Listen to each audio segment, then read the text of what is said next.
czas na kolejną perełkę. Zapraszam.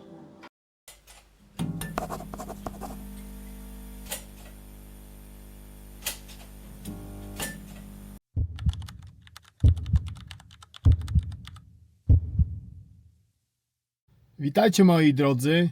Jak to mówią tutejsi, long time no see. Na wstępie użyłem słowa perełka i pozwólcie, że wyjaśnię wam te nazewnictwo. Ale zanim cokolwiek będę wyjaśniał, to pozwólcie, że na wstępie podziękuję wam za waszą tutaj obecność, za to, że po prostu są tutaj regularne osoby, które piszą komentarze, wysyłają mi prywatne wiadomości z różnymi polecajkami. Dla mnie jest to osobiście ważne i cieszy mnie to, że content, który tutaj widzicie, pozbawiony jakichkolwiek dram, jest przez was oglądalny, jest wyczekiwany. Nie wiem, co niedzielę są osoby regularne tutaj i to jest dla mnie coś po prostu super. Także jeszcze raz dziękuję bardzo i co? No i wracamy do mojego wytłumaczenia się. Tej miejscówki nikt mi nie polecił, po prostu została znaleziona przez przypadek i dokładnie przez taki sam przypadek, jak znaleźliśmy Silesian Food, aka Sweet Dreams w Bowness. No co, dzisiaj wybieramy się do miejscowości Kulchew i miejscówka o nazwie Marty's Kitchen and Bar. Dobra, użyłem słowa perełka i pozwólcie, że wyjaśnię wam, jakie jest moje rozumowanie tego słowa. A więc według mnie perełka to jest taka miejscówka, która oprócz tego, że wygląda naprawdę tak fancy restauracyjnie, oprócz tego, że dania, które podają, to nie jest, nie ujmując, to nie jest kotlet schabowy z ziemniakami i surówką. Po prostu jest fajny twist do tego. To jest miejscówka, która znajduje się w takich małych miejscowościach, takich naprawdę Bramhall. No teraz Kulchew to też zakładam, że będą podobne vibe'y. Dla miejscowych, jeżeli powiem takie słowo posh, to wiadomo, że czuć ten pieniądz, nie?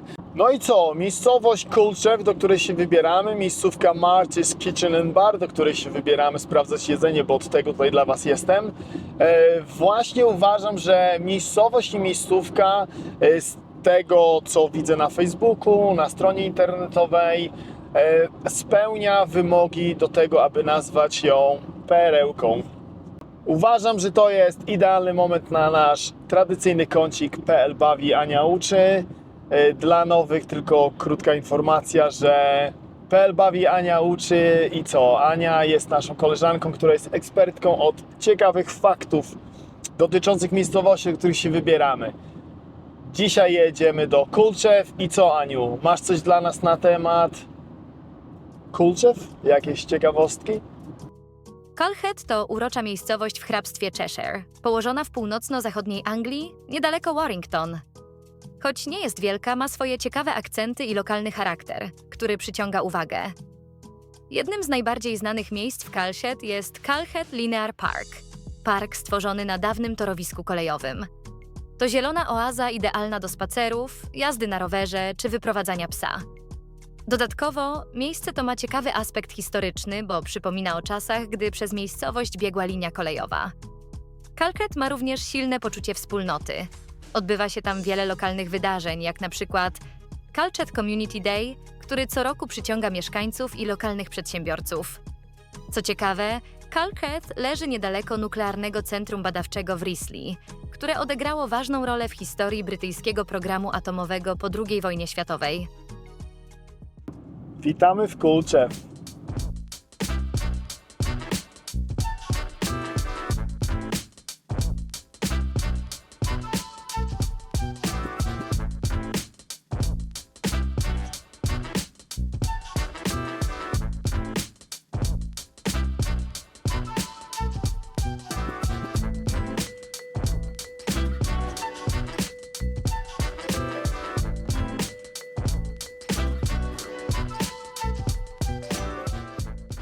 Powiem wam tak, jesteśmy na miejscu, jestem na parkingu naprzeciwko miejscówki i ten parking chyba jest za darmo, bo nie widzę żadnych biletów, dowiem się i w podsumowaniu, na które was zapraszam, to wam powiem. Także godzina 12:03, miejsce jest otwarte od 12:00, zawsze przyjeżdżam zaraz po otwarciu. Marty's Kitchen and Bar, Kulczew, Pelowska Armia. Jedziemy.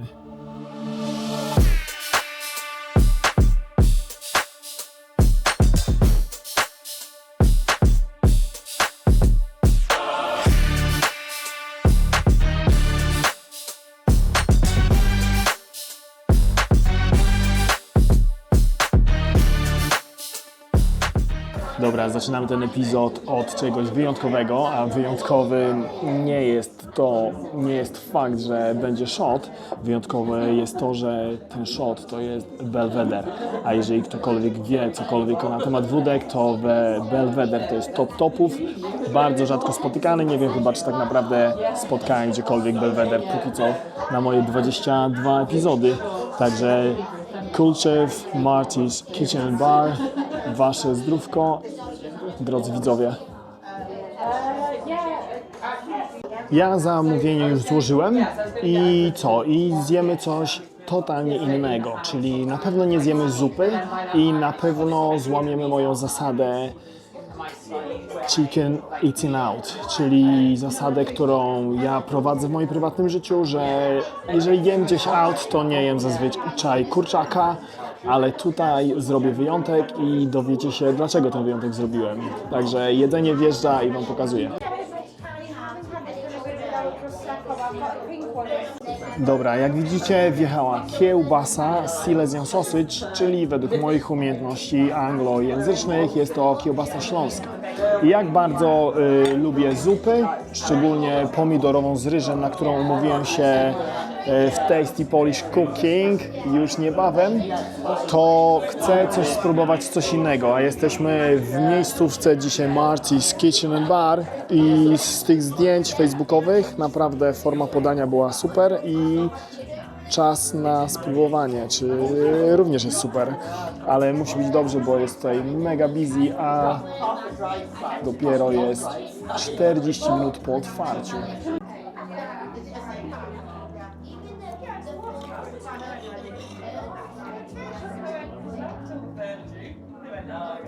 Spróbujemy kiełbaskę.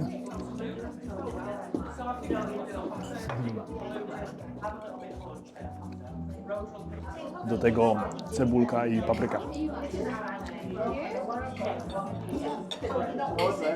I do tego kawałek bułeczki.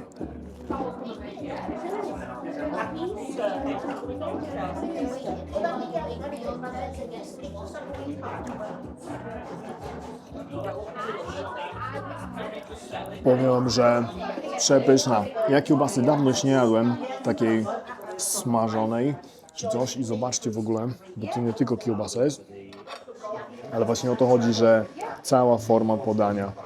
Macie kwiatuszka, macie cebulkę, paprykę, naprawdę świetnie podane. Jedyne, co mógłbym się, nie tyle, że doczepić, co jakaś moja sugestia, chociaż to jest tylko moja, może po prostu nie będzie zapotrzebowania takie coś, to fajnie byłoby jakby obok był jakiś taki kleksik z polskiej musztardy, nie? Że można sobie tam zamoczyć, ale jest ona tak czy tak przepyszna. Kiełba kiełbą, zaraz ją skończymy, bo jest przepyszna, świetnie się prezentuje. Dostałem jeszcze, myślałem, że w ogóle to jest poczekajka, nie pamiętam, czy to się tak nazywa. No i tego nie zamawiałem, ale okazało się, że to jest po prostu kolejna opcja do zamówienia jako starter, a jest nim smalec z grzybkami i te grzybki, tak mi się zdaje, zaraz je spróbujemy, są marynowane. Polski chlebek zakładam, także co, nic mi nie pozostaje innego, jak spróbować smalcu, który też za mną chodził. To była tak naprawdę jedna z opcji, którą myślałem, że sobie zamówię. Także smalec wjeżdża, a grzybek zaraz zagryziemy.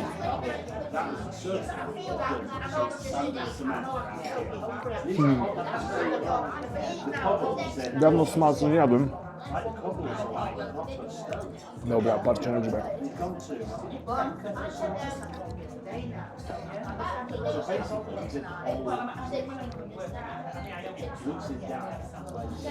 Tak, te grzybki i ten w ogóle talerz, deska byłaby idealna właśnie do kolejnego shota wódeczki, ale że prowadzę i muszę się zachowywać, nie pijemy wódeczki. Dobra, chciałem Wam coś powiedzieć ważnego, organizacyjnego. Tak, jest piweczko. Pierwszy raz to piwko będę pił z pomarańczą, bo pani mi poleciła. Dobra, polewam piwko.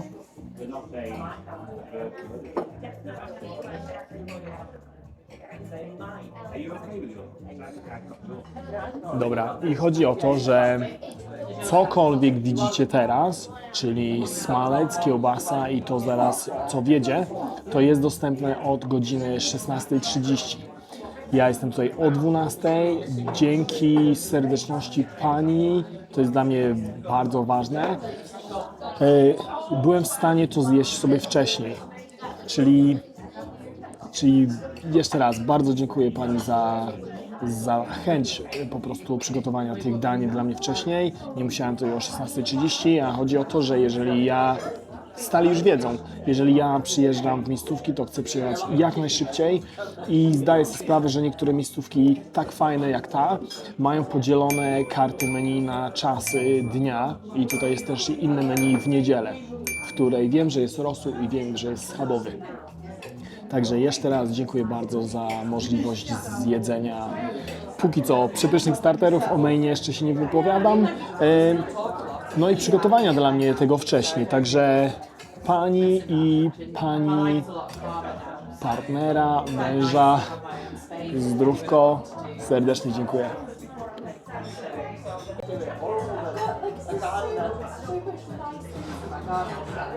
Jak zobaczyliście, złamaliśmy dzisiaj moją zasadę, jeżeli chodzi o eating out, czyli wjeżdża kurczak, a tą zasadę złamaliśmy po raz trzeci.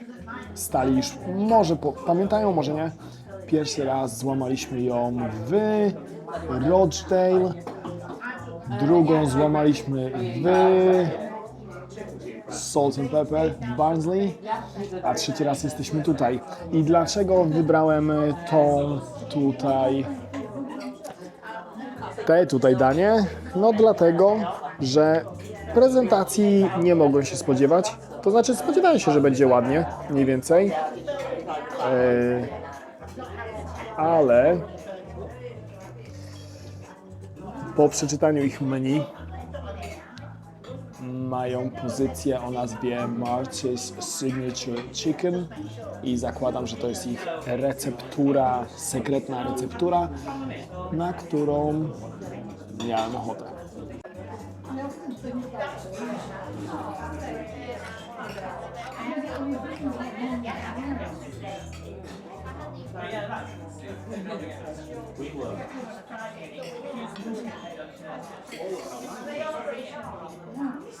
Dobra, zobaczyliście jak to wygląda. Wygląda przepysznie. Teraz czas na smak.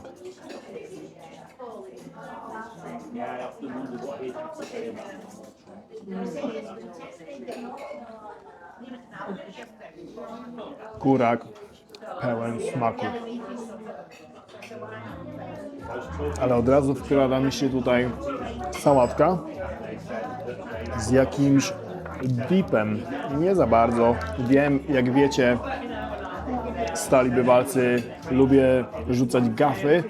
Ja nie za bardzo wiem, jaki to jest dip, ale czas na sałatkę.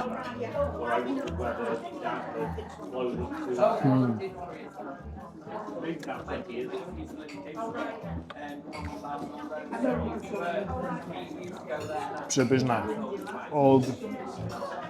Orzeźwiająca, chciałem powiedzieć odświeżająca. Do tego wjeżdża fryta. Taka tutaj, którą zamaczamy w tym oto tutaj dipie i mi się zdaje, że to jest awokado.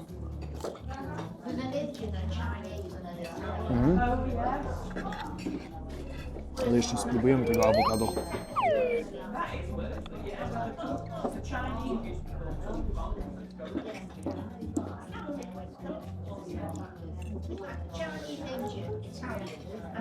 Wyczuwalne coś jest pikantnego. I mi się zdaje, że tam jest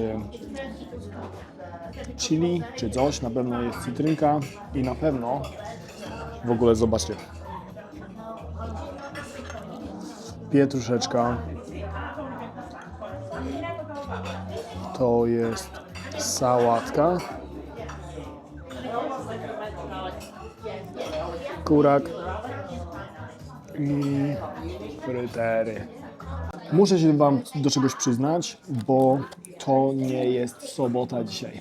Dzisiaj jestem tutaj Wielki Piątek, jest pełno ludzi, ale ogólnie z panią rozmawiałem i mówi, że tutaj jest po prostu busy.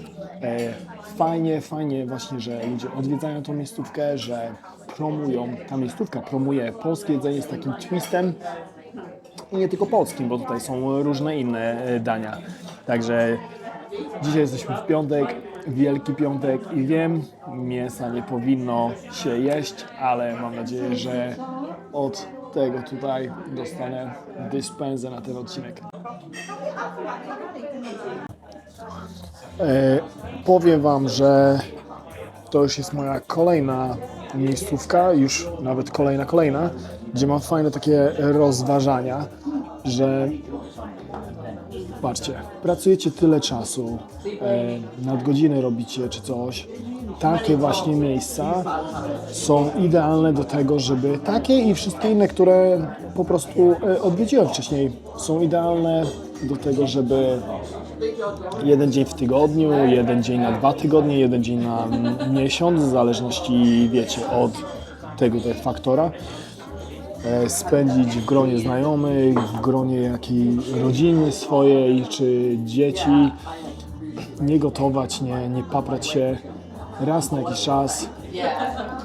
Fajnie, że tutaj właśnie życie tętni i mam nadzieję, że Wy też po prostu szukacie komfortu w swoim życiu. Praca pracą, ale przyjemność jest tak samo ważna. Za przyjemność.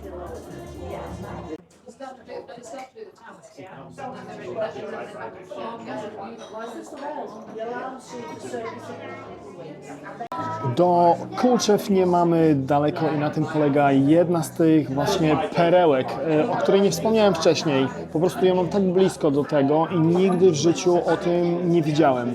Nie mamy daleko, ale i tak chciałem deser spróbować. I na deser mamy Yorkshire pudding.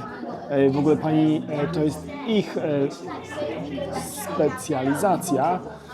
I Yorkshire pudding mi się kojarzy z Calvary, kojarzy mi się z Sunday roast, takimi angielskimi jedzeniami i nie jestem jakimś fanem tego, ale chciałem spróbować, jak to w deserze wygląda. Także prezentacja jest jak wszystkie inne dania na topowym poziomie. Mleko odstawiamy, bo jak dobrze wiecie, PL pije tylko kawę czarną, bez cukru, bez mleka, ale widzę już i Wy też widzieliście nice touch w postaci krówki. I tej krówki też już nie jadłem lata i na pewno sobie ją skosztuję, prawdopodobnie na drogę. Także kawucha na początek wjeżdża.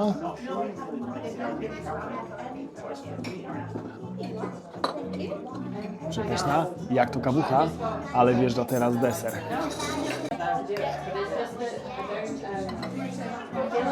Chodźcie, tak tutaj wygląda jakby co. Tak.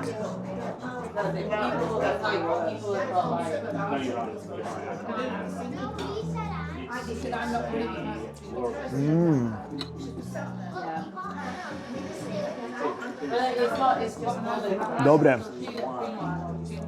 Zastanawiałem się, jak to będzie skomponowane z tym Yorkshire pudding, bo oczywiście, jak ja Wam powiedziałem na początku, ja to kojarzę z obiadów, ale naprawdę, wiecie co? Może tą łyżkę odstawię i wezmę widelec. No i teraz można. I tak, co tutaj jest? Tutaj jest albo to jest banan, albo to jest, nie mam pojęcia. To są chyba banany.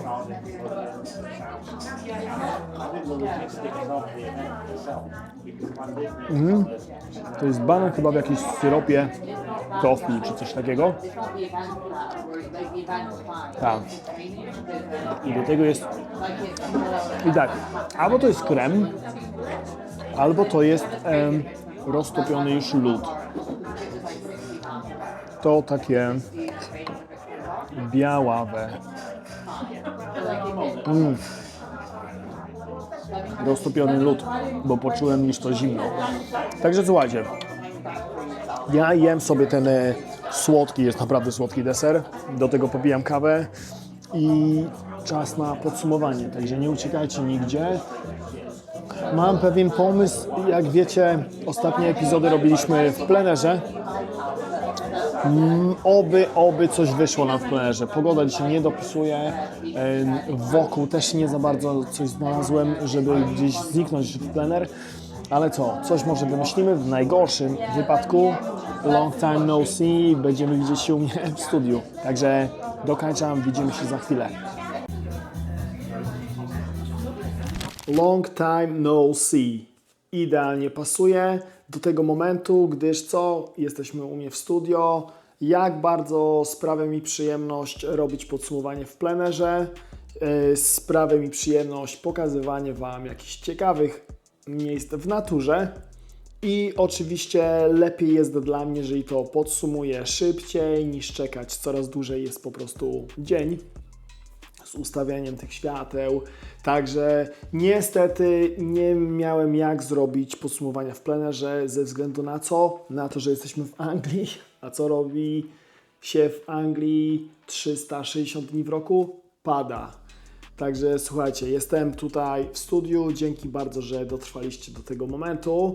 Nie przedłużając za bardzo epizodu, od razu może wjeżdżamy w ceny, a później Wam powiem, co myślę o tej miejscówce.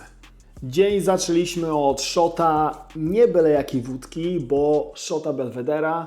Jeżeli ktokolwiek kojarzy albo wie cokolwiek na temat wódek, to wie, że Belvedere, Grey Goose, Chopin może, to jest taki topka topków. Nie wiem, czy nawet Chopin. Nie wiem, dajcie w komentarzu, czy Chopin to też jest taki sam level jak Belvedere albo Grey Goose. Tak czy tak, wjechał shot Belvedera, popijany lemoniadą. Za Belvedera zapłaciłem 4,50, a za lemoniadę zapłaciłem 2,70. Starter wjechała kiełbasa śląska, ślicznie podana Silesian Sausage 8,95. Na maina złamaliśmy zasadę moją eating out, czyli po raz trzeci wjechał kurczak i ten kurczak przepyszny, to była w ogóle recepta Marcy's, czyli ich taka sekretna recepta. Kurczak kosztował 18,95. Kurczak kurczakiem, pyszny, ale co? Trzeba było popić i zostałem poinstruktowany, żeby popić piwkiem pszenicznym, bo chciałem takie, ale z pomarańczem. I nigdy w życiu nie piłem z pomarańczem i jeżeli teraz gdziekolwiek będę i będzie możliwość pomarańcza, bo nie każdy ma pomarańcze za ladą, to na pewno pijam to. I piwko książęce z pomarańczem kosztowało 5,20. Zobaczyliście na pewno deskę ze smalcem i z grzybkami. Pozytyw, bycia youtuberem to było na koszt firmy, także to nie wliczamy w, jak to się mówi, w ogólną cenę. Na deser wjechał Yorkshire pudding z gałką lodów, tam chyba też był banan taki toffee czy coś takiego i ten cały deser, bo jeszcze nie kawa, ten cały deser kosztował 6,50. Oczywiście kawa czarna, bez mleka, bez cukru, oczywiście to też było wszystko podane tam, ale kawa czarna bez mleka, bez cukru kosztowała 2,85.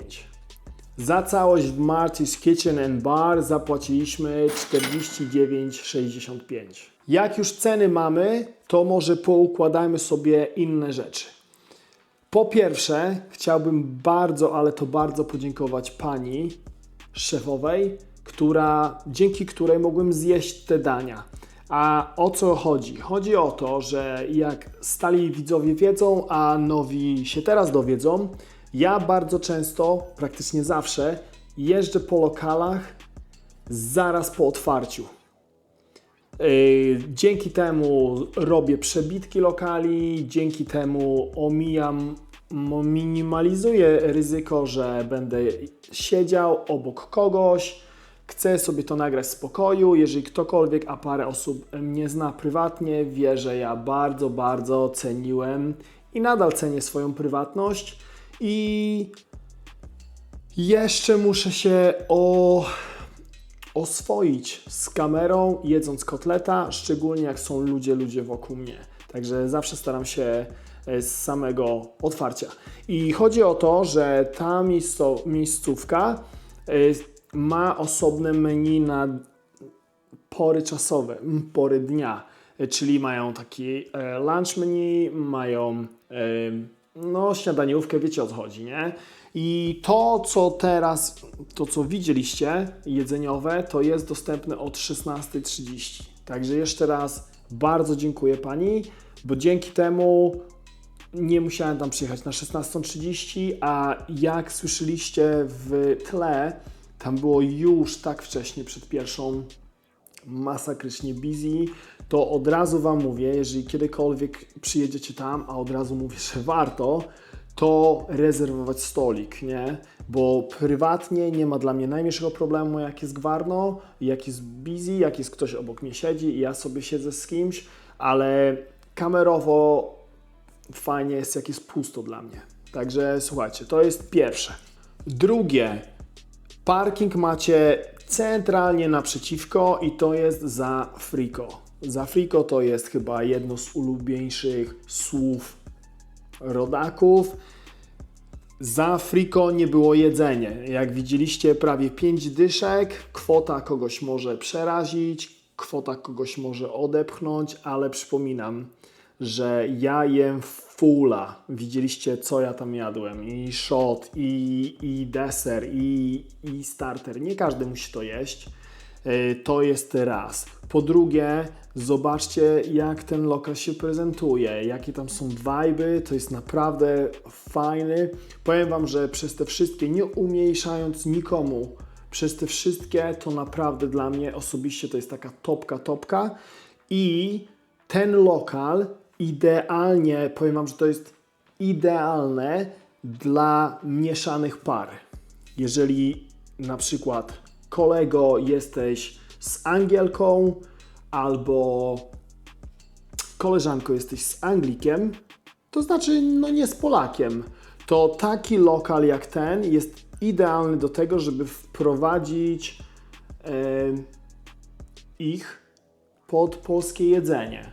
Bo nie każdy, wiecie, ja uwielbiam tanio, dużo, smacznie, prestige, idealna miejscówka, ale te porcje takie wielkie, taki schabak, takie wiecie, ziemniaki, takie domowe, to niektórych z mojego doświadczenia i ja nie mówię o jakichś damulkach czy coś, tylko po prostu z mojego doświadczenia to są za wielkie porcje dla Angielek, dla oczywiście nie Polek. Ogólnie dla kobiet mi się zdaje, że to są po prostu ogromne porcje, nie? A tutaj jest fajny twist, to fajnie jest podane. Naprawdę jestem przekonany, że każdy nie Polak pokocha takie miejsce I wiecie, jak u nas jest ogólnie takie bardziej trendy, jest włoskie, jakieś indyjskie, to dzięki takim lokalom jak ten, polskie też się obija wokół uszów, nie wiem jak to się mówi. Po prostu jak tam byłem przez cały czas, to byli tylko i wyłącznie Anglicy. Nie? W ogóle sama taka wioska jest Kulczów, przepiękna. Ja uwielbiam takie miejscowości, gdzie jest dużo takich, wiecie, swoich sklepików. Po prostu, jak to mówią, czuć pieniądz. Jeżeli tam się wybieracie, linki będą, bo mają stronę, jest Facebook, linki będą tradycyjnie w komentarzu, tradycyjnie w opisie tego filmu. Dzwońcie, rezerwujcie.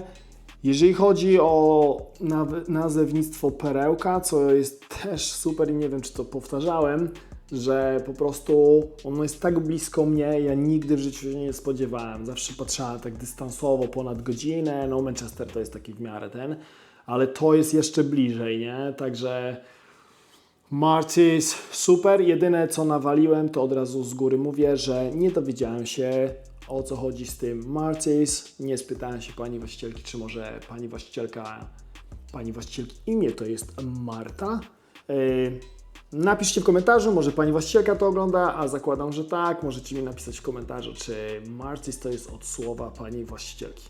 Wyjaśnienia dotyczące deseru, bo wiecie, ja powiedziałem, że tam jest albo to jest krem, albo to jest roztopiony lód i może to tak już nie wyglądało fancy, tylko muszę wam coś powiedzieć, że zanim ja zjem to jedzenie, to sobie robię przebitki, nieraz coś tam jeszcze sobie robię i to jedzenie jest po boku i pudding, zakładam, on był ciepły, bo był i ten lód po prostu to pomogło, wiecie, w tym, że tak trochę papkowato wyglądało.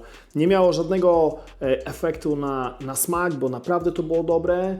No, efekt wizualny może miał, także nie zniechęcajcie się, jeżeli takie coś chcecie, od razu zamawiajcie, no i co? No i zazwyczaj od razu będziecie jeść, chyba że instagramowe fotki popstrykacie.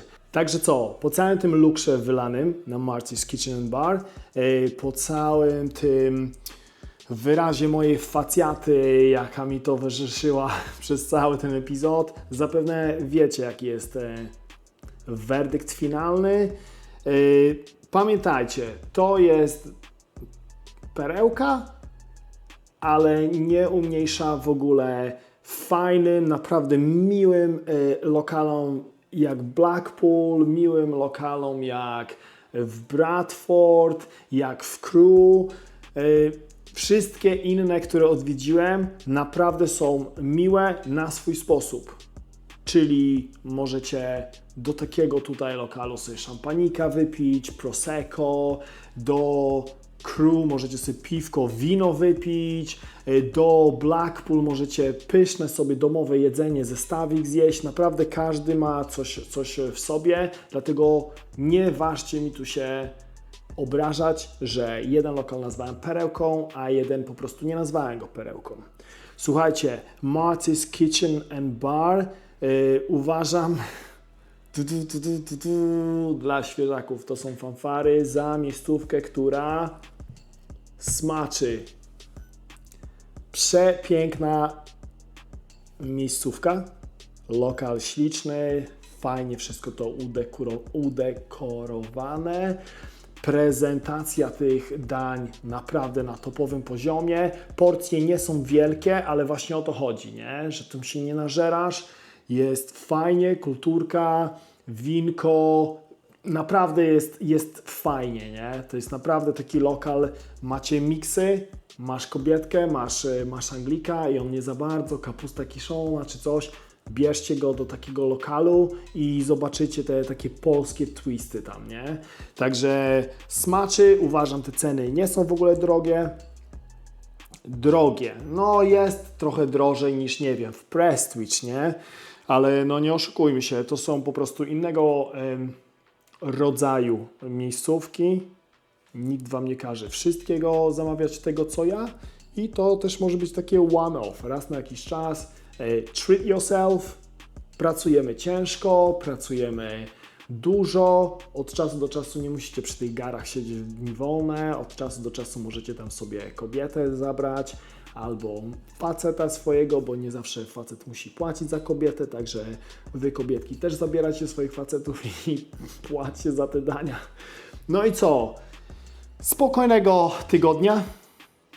Nie przepracowywać mi się. Widzimy się kiedy? Widzimy się jak zawsze. Godzina 19 w następną niedzielę UK czasu. No i co? Dzięki Wam jeszcze za to, że tutaj byliście. Cześć.